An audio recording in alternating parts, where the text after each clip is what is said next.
Nataša.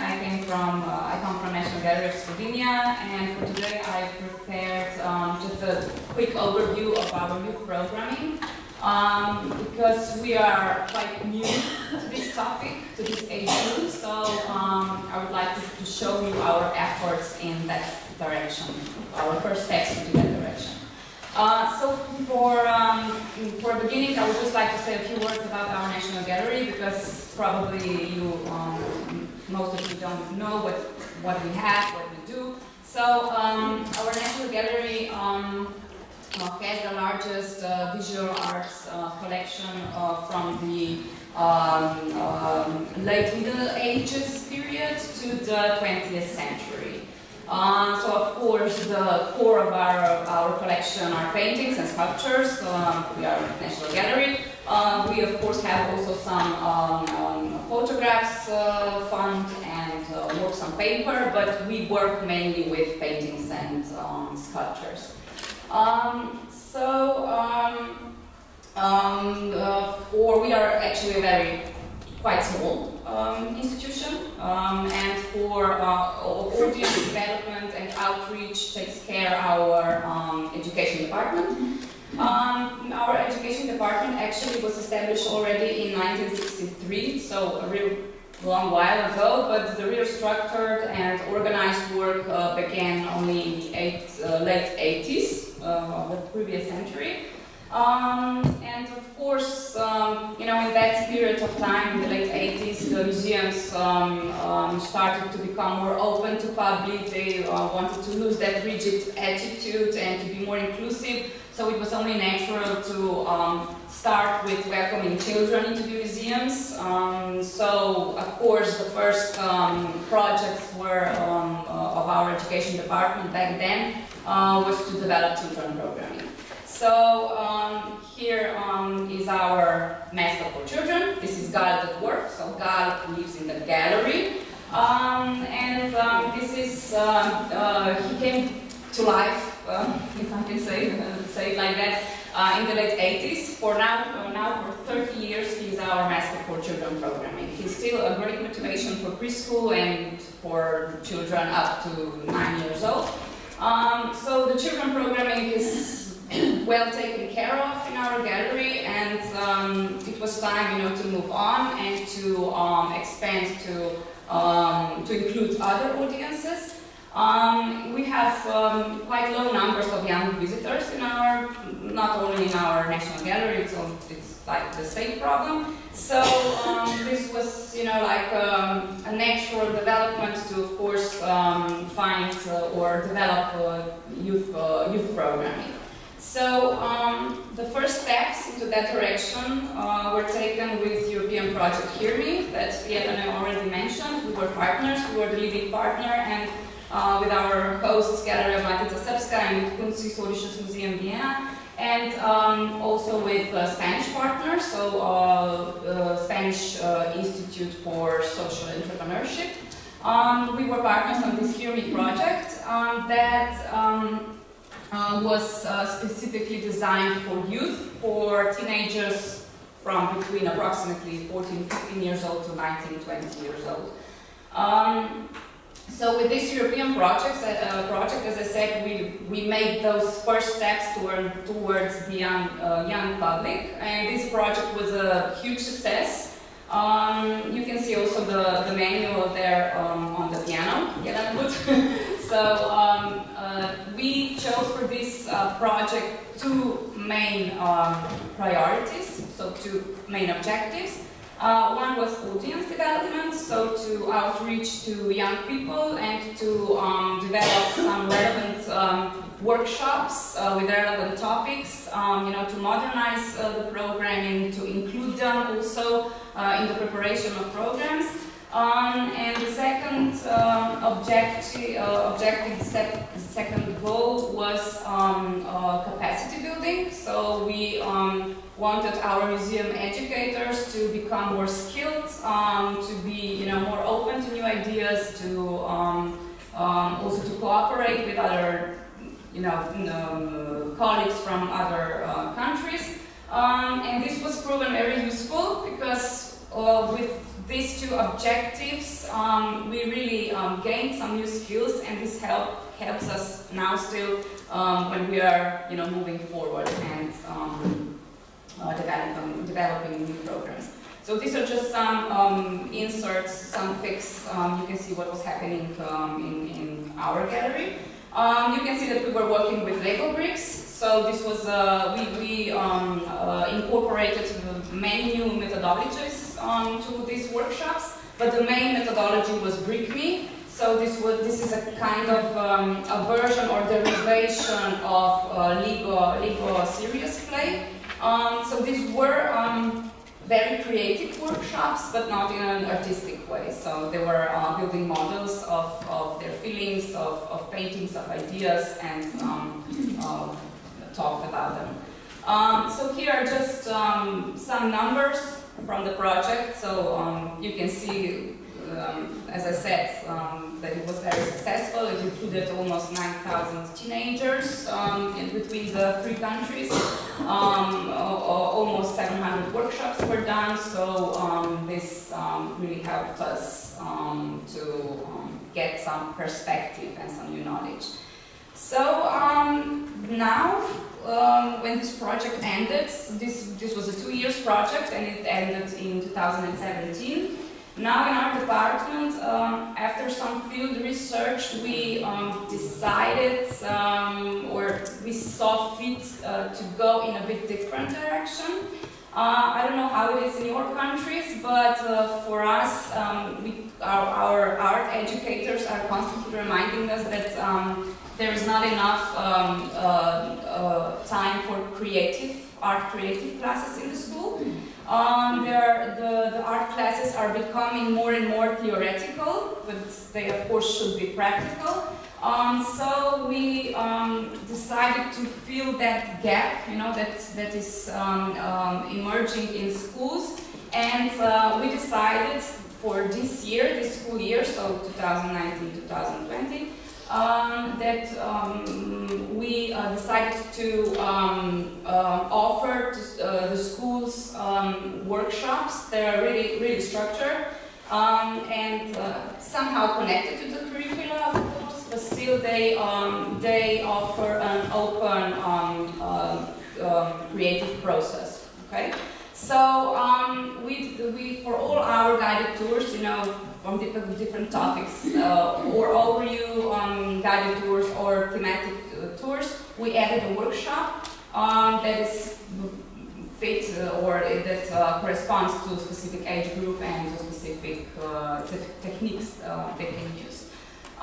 We encourage painting, drawing or painting in front of the objects. Of course, this is one way of doing it. And the second way are, as I said, specific art workshops. They will just, go through them and just quickly present them. So, for once, we incorporated printing, so graphic print workshop, because this is something that is not done in schools anymore, because it's complex, you need a great amount of time. We have a print studio in the gallery, so this is one way to approach also the teacher and the kids, to have this kind of relevant workshops. And we use, we also are, how can I say, a bit tackling this green theme, to be environmental aware. So we use for point needle graphic technique, we use old CDs. So we went around radio archives, television archives, and took old CDs that were not used anymore, and this is our matrix for printing, for print design. Then we also have like ancient myths and heroic tales program. This is, of course, we have these themes in every museum, every gallery. but we try to actualize them, so to make them a bit more relevant to today's time. So, for example, we have a painting of Aurora, so the morning light goddess. And you know the story about Aurora, right? She asked Jupiter to grant her lover an eternal life, and he obliged. So he really gave her lover Tithonius an immortality, but she forgot to ask him to give him eternal youth. So he was immortal, but you know, forever old. So this is just you know, to show one example of how you can teach the young people that, you know, be careful what you wish for. This is one way, but this is just being silly. But the second, you know, that you have to express yourself loudly and clearly, and you shouldn't be afraid to ask for things that you think they belong to you. So these kind of stories, they can be translated in the modern language. And here, as I said, the project HearMe was very important for us because we really gained a lot of knowledge from it. So in these ancient myths and heroic tales, we use for workshop a superpower theme. So they think about their superpower, so a real one or imaginative, so it's not important, and they make an attribute or an object that represents this superpower they possess. So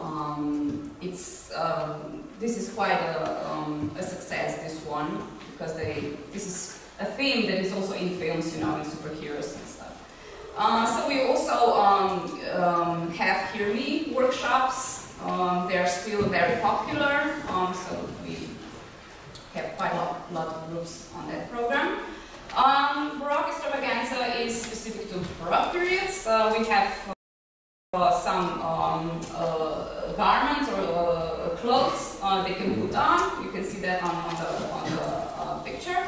And we have a museum vocations program when we try to explain young people what to expect, what work is done in the museum, because I again don't know how it is in your countries, but for us, you know, they have ideas that are not realistic. So this is, I think, for at least for the last year of high school is quite important when they have to choose which way to go. That they know what exactly is being done in the museum and what kind of museum vocation they can choose. One step forward was also this program preparation for Matura or Abitur, high school diploma. This is the only guided tour where we encourage use of mobile phones. You can see that also on the picture. We have this Nexta application. This is a free application, mobile application, and we made a quiz for like a preparation for Matura, and these are questions that are taken from old high school tests, final exam tests. So they are really, you know, those topics they need to know, no ballast, you know, just the information they really have to know. And it's very useful for learning because this is not correlated to the museum. You know, it's free online, so they can learn also from the, you know, from the couch at your home. So it's in a way a gallery coming to homes. So this is was an overview of our school programs for teenagers, and now I would like to just quickly to present you programs for general young public, so to, you know, spending free time in our gallery. So we use the title Teens to Museums for every kind of interaction with youth. This is like a general title, and then we have three different activities under this title. One is Youth Club, so this is like a seasonal workshop ticket. That is, there are art gatherings in the gallery from October to June. We only started this, actually we are going to launch it properly only this year, because this last year we included the members from our previous girls group, so the children's club. We have some regular kids coming to the gallery, and they were getting too old to be with the little children. So we actually designed this program for them, and we hope to expand it in the next year. And to also, this is an opportunity with this project to outreach, because we don't have that outreach programs that you could see, you know, in by the Lugar presentation. So this is a way we can start building some relationship with the community and the local schools and with youth who want to come to the gallery. So the second type of program we have are Saturday art workshops. As I said, we really went into this art creative way this year. So we are really encouraging this artistic expression in the gallery. It's not only for youth, we also have, you know, master classes for painting master classes or drawing master classes for adults, for children of course also. But we are encouraging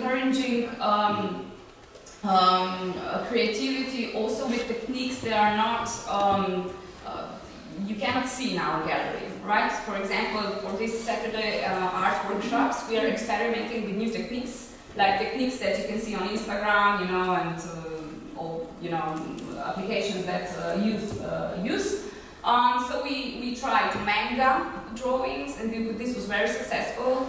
It was a full workshop. Then we tried this drip painting, or, you know, yeah, it's drip painting made with balloons. We tried, we also printing, we tried several techniques that are not connected to our collection. But still, we look ourselves now as an in a way, ambassadors of creativity. You know, we want to encourage people to create more. So we decided it's not so important if some of the topics are not in exact coloration with the paintings we have.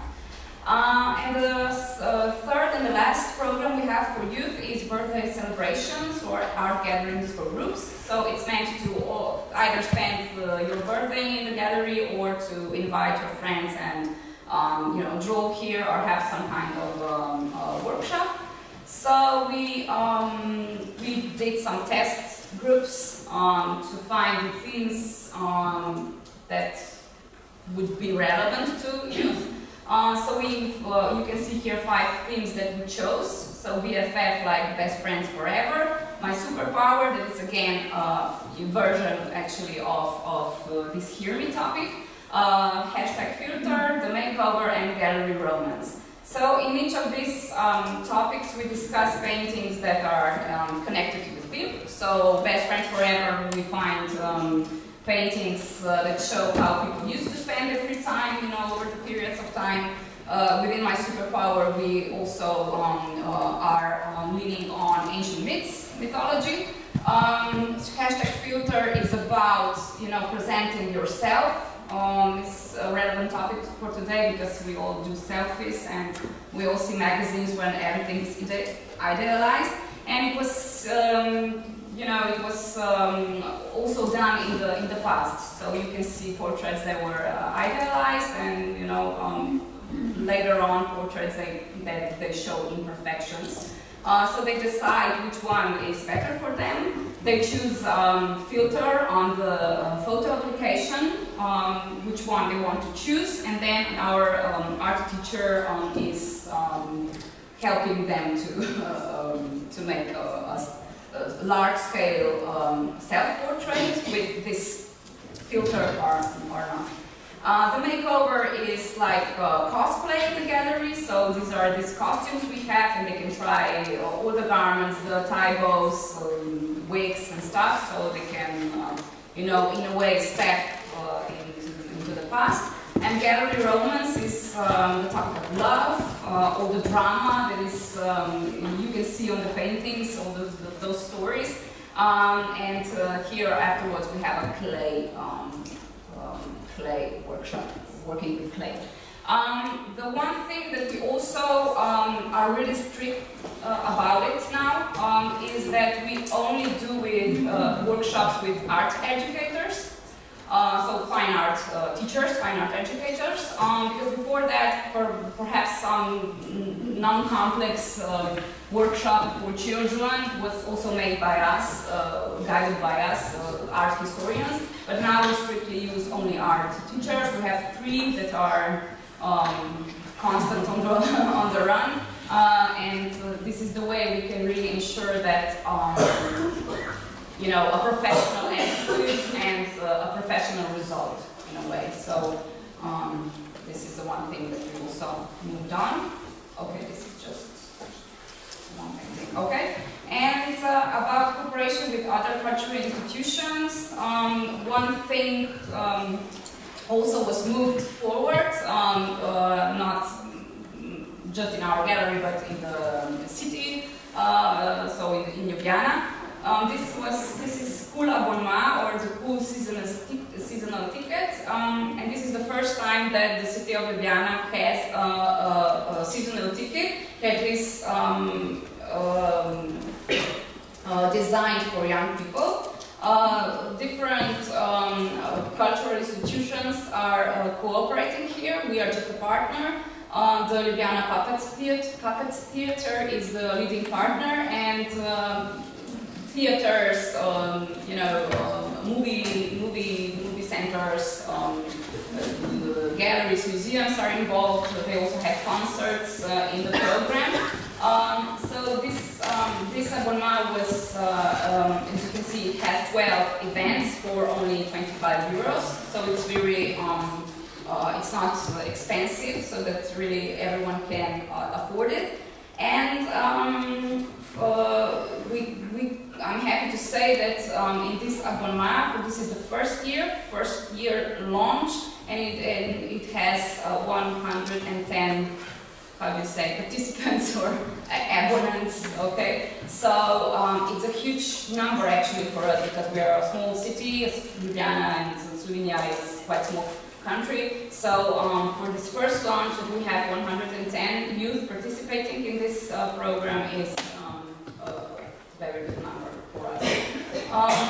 So here I have a link. It's just a promotional video that was taken in our gallery to promote this program. It's in Slovene, so you won't understand the thing, but it's not important because it's just the feeling. It's only 1 minute to say. So I just pick it and no, but we have to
Thank you.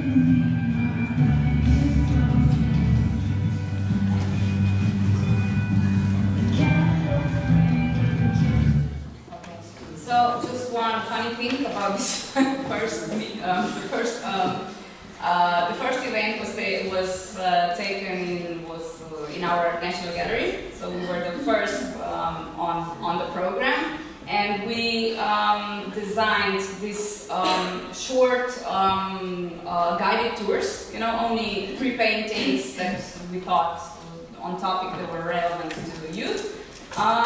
We designed these guided tours for about 15 minutes tops, so 15 to 20 minutes, and then we had a DJ in this grand entrance hall that you saw, with the Roba fountain.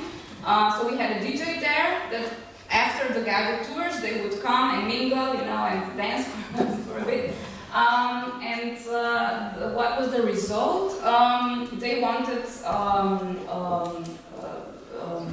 longer guided tours, so we didn't give enough information, and no one wanted to stay for a DJ. So we had some guy, DJ Woody, perhaps he was wooden, but this was our first step to do it, so we're still learning, and this is something that it still waits for us to do. So this was my presentation. I think. So if you have any questions